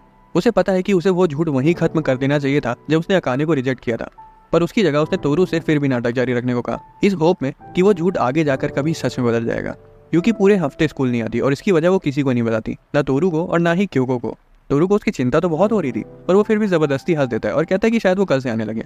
इधर घर पर यूकी की बड़ी बहन गुस्साई हुई थी कि वो बेवजह स्कूल नहीं जा रही है। हालांकि उन्हें ये पता था कि यूकी को कुछ तो चाहिए, क्योंकि वो हमेशा से ऐसी रही है। यहाँ तक कि जब वो बच्ची थी तब भी साफ साफ कुछ नहीं बोलती थी कि उसे क्या चाहिए, बस रोज जाती थी। उसकी बहन बोलती कि उसे डिसाइड करना होगा कि उसे क्या चाहिए और उसके पीछे पड़ना होगा, नहीं तो उसे सिर्फ रिग्रेट होगा। वो अपनी बहन के कहे शब्दों के बारे में सोचती है और फिर अपना फोन स्विच ऑन करती है और देखती है कि उसमें क्योको के ढेर सारे मैसेज पड़े। पर जब वो तोरू का एक मैसेज देखती है तो जम सी जाती है, क्योंकि उसमें लिखा हुआ था कि साकुरा ने उसे प्रपोज कर दिया है। फाइनली अगले हफ्ते यूकी वापस आ जाती है और क्लास की लड़कियां उसे घेर लेती है। यूकी ऐसा दिखा रही थी कि कुछ नहीं हुआ है। बाद में तोरू से अकेले रूफ टॉप पर ले जाता है। यूकी को लग रहा था कि तोरू अब उनके झूठ को बस खत्म करने वाला है और उसे शायद साकुरा के प्रपोजल को एक्सेप्ट भी कर लिया होगा। हालांकि हैरानी से तोरू बताता है कि साकुरा ने सिर्फ कन्फेस किया था, उसने कभी जवाब मांगा ही नहीं, क्योंकि उसे अभी भी यही लग रहा है कि वो यूकी का बॉयफ्रेंड है। यूकी पूछती है कि उसे साकुरा को सीधा सीधा सच क्यों नहीं बताया, जिस पर तोरू बोलता है कि उसे यूकी को दिया हुआ प्रॉमिस तोड़ना नहीं था और वैसे भी वो साकुरा के साथ रिलेशनशिप में आ ही नहीं सकता था, क्योंकि वो बहुत अच्छी है। यूकी एकदम से फ्रीज हो जाती है और उसे साकुरा के लिए बहुत बुरा लगता है, क्योंकि उसे पता था कि साकुरा ने तोरू के लिए कितने एफर्ट्स डाले, तो वहीं वो सिर्फ सच्चाई से भागती रही है। हालांकि इस सब के बाद भी अंदर ही अंदर यूकी को बहुत अच्छा भी लग रहा था और वो खुश थी। उसे समझ आ गया था कि भले ही वो और तोरू साथ नहीं है, पर फिर भी तोरू के सबसे नजदीक वही है। उसे पता था कि वो कितनी बुरी है, तो वहीं साकुरा एकदम प्योर है। यूकी फिर मुंह से भाप निकालती है और तोरू कहता है कि आज से ठंड बढ़ गई है और बस अब उसे बर्फ गिरने का इंतजार है। यूकी पूछती है ऐसा क्यों, बर्फ तो गंदी होती है, सब जगह कीचड़ हो जाती है और वो बस शुरू में ही अच्छी लगती है, पर वसंत का मौसम आते ही सारी बर्फ पिघल जाती है। उसकी उदासी को तोरू भांप लेता है और उसे याद आता है जब उसने यूकी का हाथ पकड़ा होता तो उसे कैसा लगा था। तोरू उसे बताता है कि बर्फ वसंत की बहार की वजह से नहीं पिघलती, वो तब पिघलती है जब उसका मन होता है। यूकी कहती है कि साकुरा के पेड़ों को उगने के लिए बर्फ को जाना पड़ता है, पर तोरू अपने कहे शब्दों से पीछे नहीं हटता और कहता है कि बर्फ सिर्फ इसी वजह से नहीं चली जाती क्योंकि साकुरा ने उसे कुछ कह दिया। अब पता दोनों को था कि यहाँ पर बर्फ यूकी है और बसंत के मौसम में आने वाले पेड़ साकुरा। यूकी मुस्कुराती और कहती कि मौसम ऐसे काम नहीं करते। हालांकि अंदर ही अंदर उसे पता था कि वो उसे खुश करने के लिए सब कर रहा है। तोरू खुश था कि वो कम से कम हंसी तो, और फिर वो हल्के से उसकी उंगली पकड़ते हैं और दोनों वापस लौट जाते हैं। इस दौरान काकेरू रेमी से पूछते कि साकुरा आजकल खुश खुश क्यों लग रही है। रेमी मुस्कुराती है और बिना कुछ सीधा सीधा जवाब दिए वहां से चली जाती है। काकेरू उसकी कही बात के बारे में सोच ही रहा होता है कि तभी साकुरा काउंसिल रूम में आ जाती है। वो बाहर से तो पूरी नॉर्मल लग रही थी, पर जब वो खिड़की से तोरू और यूकी को साथ में खुश देखती है तब साकुरा एकदम से सहम जाती है और चुपचाप वहां से जाने लगती है। काकेरू उसे रोकने की कोशिश करता है और पूछते कि क्या हुआ। साकुरा आखिर में कह ही देती है कि वो हार गई, कुछ शुरू होने से पहले ही वो हार गई। काकेरू गुस्सा था और वो कहता है कि वो जो भी लड़का था उस पर एक पैसे का दिमाग नहीं था, क्योंकि उसने साकुरा जैसी प्यारी लड़की को नहीं चुना। फाइनली साकुरा अपनी हंसी का दिखावा रोक कर फूट फूट कर रोने लगती है। कुछ दिनों बाद हम देखते हैं कि सब एक साथ बैठे हैं। क्योको को अचानक से रियलाइज होता है कि सिर्फ उसकी और यूकी के भाई बहन है और उनके दोस्तों में बाकी किसी के नहीं है। हालांकि तोरू कहता है ऐसा नहीं है, शू की भी एक बहन है। सभी दंग रह जाते क्योंकि शू ने उन्हें कभी नहीं बताया था। तोरू बताता है कि उसे भी अभी कुछ ही दिन पहले पता चला जब वो उसके घर गया था। वहाँ उसकी मुलाकात उसकी छोटी बहन से हुई थी। वो दोनों के चेहरे तो सेम लग रहे थे पर पर्सनैलिटी वाइज वो दोनों एक दूसरे से बिल्कुल अलग है। फिर किसी दिन स्टूडेंट काउंसिल रूम में क्योको अकाने से पूछती है कि वो अभी भी उनसे इतना फॉर्मली बात क्यों करता है। अकाने थोड़ा सा हंसता है और कहता है कि उसे ऐसे एकदम से कैजुअली बात करना थोड़ा सा ऑकवर्ड लगता है। पर क्योको कहती है कि तुम यूकी के साथ तो बड़ा कैजुअली बात करते हो। उसे याद आता है कि रेमी ने तो उसे जबरदस्ती फॉर्मेलिटीज को साइड रखने को कहा था, पर जैसे ही यूकी आई अकाने खुद ब खुद उसे नॉर्मली बात करने लगा। शू बीच में बोल पड़ता है कि हटो सब, मैं सबसे पहले अकाने को उसके फर्स्ट नेम से बुलाऊंगा। उसने ये बात इतनी कॉन्फिडेंटली बोली थी कि इन तीनों को अजीब लगने लगता है। अकाने कहता है जैसा वो सोच रहे वैसा नहीं है, उसे भी पहली बार ऐसे दोस्त मिले जो कि कैजुअली बात करने के लिए उसे फोर्स कर रहे हैं और उसे दिल से अच्छा लग रहा है। तभी काकेरू वहाँ आता है और इतने रंग बिरंगे लोगों को साथ देखकर उसे थोड़ा सा ऑड लगता है। इजुमी और तोरू फटाक से उसे धर लेते हैं और उसका एग्जाम्पल देते हुए अकाने से बोलते कि ये लड़का भी पहले हमसे चिड़ा चिड़ा रहता था, पर अब देखो धीरे धीरे हम दोस्त बन गए। शू बिल्कुल चुप रहता है क्योंकि वो उन दोनों जितना बोल्ड नहीं था कि स्कूल के प्रेसिडेंट के साथ इतना फ्रैंक हो जाए। उनकी बातें क्योको के समझ से बाहर थी, इसलिए वो चली जाती है। अकाने ये दोस्ती वाला शब्द सुन के खुश था और वो कहते कि सबसे पहले वो तोरू को उसके फर्स्ट नेम से बुलाएगा। इजुमी को जलन होने लगती कि कहीं तोरू और अकाने पक्के दोस्त न बन जाए, इसलिए वो पूछते कि क्या तोरू भी अकाने को उसके फर्स्ट नेम से बुलाएगा। और तोरू कहता है हाँ बिल्कुल, क्यों नहीं। इजुमी खुश हो जाता है कि अब उसे तोरू को अपने बेस्ट फ्रेंड की लिस्ट से हटाकर ब्लैक लिस्ट करना होगा। काकेरू तो घबरा जाता है पर इजुमी हंस के बात टाल देता है। अकाने फिर कैजुअली बोलता है कि अरे वो इजुमी का दोस्त नहीं लेगा। इजुमी शर्मा जाता है और तुरंत क्लास से भाग जाता है। कुछ दिनों बाद अकाने और इजुमी इस बात को लेकर लड़ रहे थे कि उन दोनों में से लंबा कौन है। वो सामने से जा रही साकुरा से भी पूछते कि वो बताए कि उन दोनों में से लंबा कौन है। साकुरा उन दोनों को डांट लगाती कि वो दोनों इतनी छोटी सी बात को लेकर लड़ रहे हैं। कुछ दिनों बाद इजुमी हनोका को अपने दोस्तों से मिलवाता है। हनोका को लड़कों से थोड़ा डर लगता था पर उसे काकेरू और तोरू से कोई दिक्कत नहीं थी। तोरू काकेरू को नीची नजरों से देखता है, जैसे कि बोल रहा हो देखा वो मुझे तुमसे ज्यादा मानती है। फिर वो दोनों हनोका के मन में अपनी इमेज अच्छी करने के लिए उसे चॉकलेट टॉफी देने लगते हैं। पर जैसे शू वहाँ आता है हनोका बहुत डर जाती है और झट से इजुमी के पीछे छिप जाती है और कहती कि शू बहुत तेज बोलता है और किसी को भी चैन से बैठने नहीं देता, जिससे बेचारे शू का दिल टूट जाता है। बाद में इतना तेज बोलने की वजह से शू का गला दर्द होने लगता है। क्योंकि और यूकी कहती कि अगर तबीयत नहीं सही लग रही तो घर चले जाओ ना। शू ऐसे तो चुप नहीं रहता पर अब जब उसका गला ही दर्द कर रहा था तो उसे ना चाहते हुए भी शांत रहना पड़ता है। हॉल में भी उसे हनोका मिलती है जो कि एक भारी बॉक्स उठाए कहीं जा रही थी। शू से वो बॉक्स ले लेता है पर बोलता कुछ नहीं। हनोका को बुरा लग रहा था जो उसने कल बोला था उसके लिए। वो उसे माफी मांगना चाहती थी पर शू उसे बीच में ही रोककर चला जाता है। अगले दिन फिर से शू अपने यूजुअल फॉर्म में वापस आ जाता है और हनोका उसे छुपकर देख रही थी और तभी साकुरा पीछे से आकर उसे डरा देती है। हनोका उसे बताती है कि वो शू से माफी मांगना चाहती है, पर जैसे ही शू रूम से बाहर आकर अपनी बकवास शुरू करता है तब वो फिर से उस पर चिल्ला के भाग जाती है। दूसरी तरफ हम शू की छोटी बहन को देखते हैं जिसे क्लास टीचर उसे कह रहे थे कि वो अपने पसंद के स्कूल में एडमिशन लेने के लायक नहीं है। वो बुड्ढा तो उस पर हंस तक देता है कि उसने इतना बेकार होने के बावजूद इतने अच्छे स्कूल में एडमिशन लेने का सोच भी कैसे लिया। जब शू देखता है कि उसकी छोटी बहन सोफे पर तकिए से मुंह दबाए बैठी हुई है तब वो चुपचाप जाके उसके बगल में बैठ जाता है और अखबार पढ़ने लगता है। उसकी बहन बोलती है कि उसे डिनर नहीं करना और शू पूछता है किस लिए। फिर उसकी बहन अपने टीचर के बारे में उसे बताती है कि कैसे उसके मार्क्स को देखकर वो हंस पड़े थे। शू तो बौरा जाता है क्योंकि उसे पता था कि उसकी छोटी बहन कितना मन लगाकर पढ़ती है और किसी का भी उस पर इस तरह से हंसने का कोई हक नहीं बनता। वो उसे कहता है कि उस टीचर को कभी घर लेकर आना, मैं उसकी क्लास लेता हूँ। उसकी बहन रोने लगती है और बोलती कि वो इतनी मेहनत करती है फिर भी उसके मार्क्स नहीं आते और उसके टीचर ने बोला है कि वो उस स्कूल में कभी भी नहीं जा सकती जहाँ उसे जाना है। वो फूट फूट कर रोने लगती है। शू उसका सिर चलाता है और उसे शांत करता है। ये क्या करके जिस स्कूल में वो जाना चाहती है वो उतना अच्छा है भी नहीं, खासकर वहाँ की यूनिफॉर्म, उसे उसके स्कूल आना चाहिए। अगले दिन स्कूल में शू क्योको से पूछते कि क्या वो उसकी बहन को पढ़ा देगी। क्योको उसकी बात समझती है और मान जाती है। शाम को जब शू की बहन उसके घर आती है तो वो इजुमी को उसका भाई समझ लेती है। क्योको बोलती कि वो तुरंत पढ़ानी शुरू करेंगे क्योंकि उसे पता है कि मतोबा को नए लोगों के साथ सेटल होने में थोड़ा समय लगता है। वो पहले उसे जानना चाहती थी। धीरे धीरे वो ओपन अप होने लगती है और बताती कि उसके पास सिर्फ शू का नंबर है और अगर वो घर लेट से पहुंचेगी तो वो उसे छोड़ेगा नहीं। क्योंकि हंसने लगती है और सोचती कि वो दोनों सच में क्लोज हैं। इस दौरान शू तोरू को अपने साथ मंदिर लेकर आता है। उसे अपनी बहन के लिए एक महंगा वाला लकी चार्म खरीदना था। तोरू को थोड़ा डाउट था कि क्या वो उसे लेगी भी, हालांकि शू को पता था कि वो लेगी। उन दोनों भाई बहन को अंदर ही अंदर पता था कि वो एक दूसरे से बहुत प्यार करते हैं। अब क्रिसमस आने वाला था और क्योको के घर पर शोता और क्योसुके बोलते हैं कि वो खुद भले ही न रहे पर इजुमी वहाँ जरूर होना चाहिए। हालांकि इजुमी वादा नहीं करता कि वो आ पाएगा क्योंकि क्रिसमस की वजह से शॉप पर काफी ऑर्डर्स हैं। शोता और क्योसुके उसे इतना प्लीज बोलते हैं जितना उन्होंने जिंदगी में क्योको से कभी नहीं बोला होगा और बेचारी पूछती कि उन्हें पता है ना कि वो उसे डेट कर रहा है, उन दोनों को नहीं। दूसरी तरफ तोरू के अपने अलग दुख थे। वो काकेरू और शू को साथ ले जाता है। वो उन्हें अपनी उलझी हुई लव लाइफ के बारे में बात करने के लिए लाया था।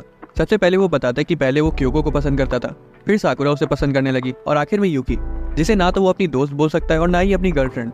वो दोनों क्योको और साकुरा वाली बात पर तो शांत रहते हैं पर जब यूकी वाली सिचुएशन को सुनते हैं तब हैरान हो जाते हैं क्योंकि उन्हें लग रहा था कि वो और तोरू तो डेट कर ही रहे हैं। शू से सीधा सीधा पूछता है कि क्या उसे यूकी पसंद है या नहीं। तोरू भी साफ साफ बोल देता है कि हाँ उसे यूकी पसंद है पर फिर भी वो अभी पूरे दिल से इस बात को एक्सेप्ट नहीं कर पा रहा है। काकेरू चिल्लाने लगता है कि उसे दूसरों के ओपिनियंस के बारे में नहीं सोचना चाहिए, उसे इस बात से आगे का फैसला लेना चाहिए कि वो क्या सोचता है और जो रिश्ता अभी उसका यूकी के साथ है क्या वो उसे खुश है। तोरू तो उसकी बात सुन के दंग रह जाता है कि इस लाल बाल के अंदर इतना दिमाग कहाँ से आया। एक दिन लंच के वक्त यूकी तोरू के पास आती है और पूछती है कि क्या वो उसके घर आकर उसका नया गेम ट्राई कर सकती है। तोरू पहले तो हिचकिचाता है पर फिर मान जाता है क्योंकि उसे पता था कि जिस बात से वो डर रहा है वो आज नहीं तो कल होगी ही। उस दिन शाम को यूकी तोरू के घर आती है और वो हैरान थी कि वो इतने बड़े बंगले में रहता है। पर तोरू पता नहीं क्यों अजीब बिहेव कर रहा था, जैसे कि वो किसी दोस्त को नहीं बल्कि सबसे छिपाकर किसी चोर को अपने घर लेकर आया हो। यूकी को लग रहा था कि शायद वो अपने पेरेंट्स से उसे मिलवाना नहीं चाहता। वो उसे कमरे में ले जाता है और दरवाजा लॉक करके टाई डीली करने लगता है। यूकी तो डर जाती कि कहीं वो उसका फायदा तो नहीं उठाने वाला है।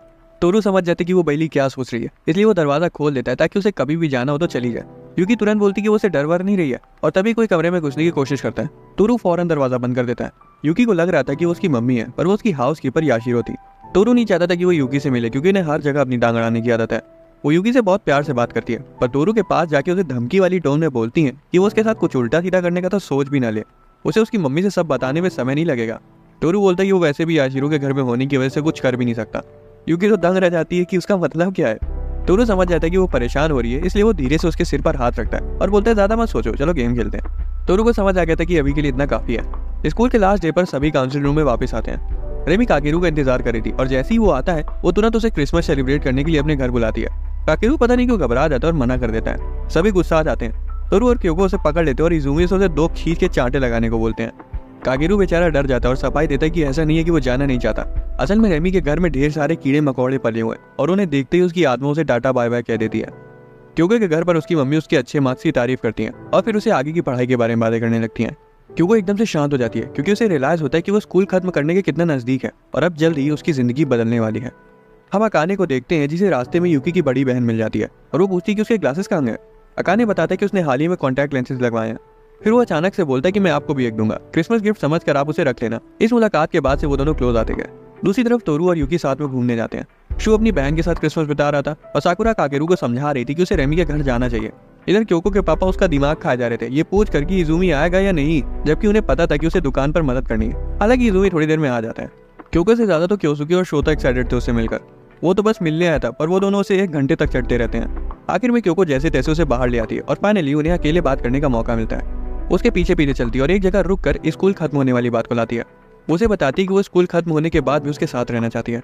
इजुमी पलट के उसे देखता है और फिर अचानक से उसे प्रपोज कर देता है और ऐसा वैसा प्रपोजल नहीं, सीधा शादी का प्रपोजल। इतना बोलकर वो वहां से जाने लगता है पर क्योको उसे रोकती है और बोलती कि वो भी उसके साथ हमेशा रहना चाहती है। वो एक दूसरे के सामने सिर झुका के साथ में रहने का प्रॉमिस करते हैं और तभी इजुमी को घर से कॉल आ जाता है और वो उसे वहां छोड़कर चला जाता है। न्यू ईयर में वो दोनों साथ में मंदिर जाते हैं और क्योको बोलती कि कितना अजीब है ना कि इस साल के आखिर में वो उसे देख रही है और नए साल की शुरुआत में भी वो उसे ही देखेगी।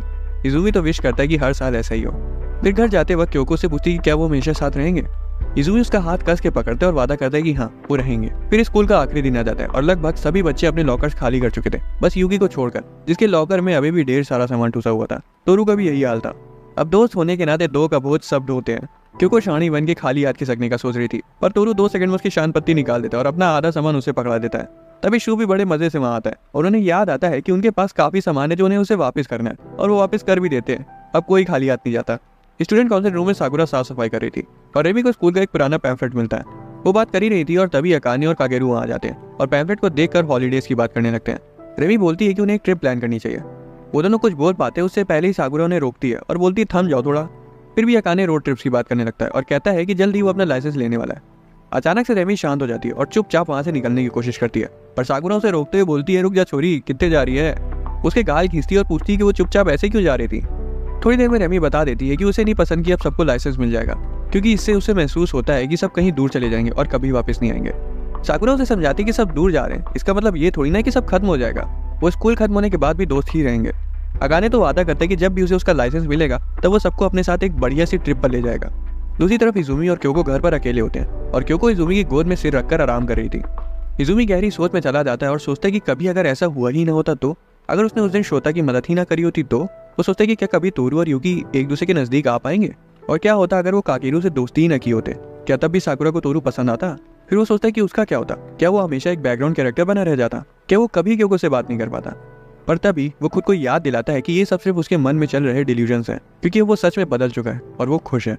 क्योंकि उठ जाती है और पूछती है कि वो किस गहरी सोच में डूबा हुआ है। इज़ुमी बताता है कि वो सारी चीज़ें सोच रहा था जिस वजह से वो यहाँ तक पहुँच पाए, और अगर उससे एक भी चीज़ गलत हो जाती तो क्या होता।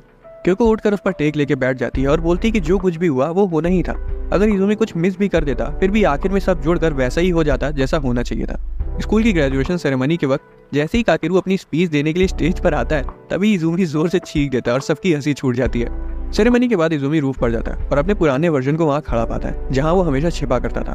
पर इस बार वो खुद को देखकर भागता नहीं बल्कि अपने पुराने वर्जन को अपना लेता है। नीचे हनोका आकर क्योको से चिपक जाती है और ये मानने को तैयार ही नहीं थी कि वो जा रही है। क्योको से दिलासा देती है कि वो उसे मिलने आती रहेगी। हॉल में साकुरा और तोरू के बीच भी सब सॉर्ट हो जाता है।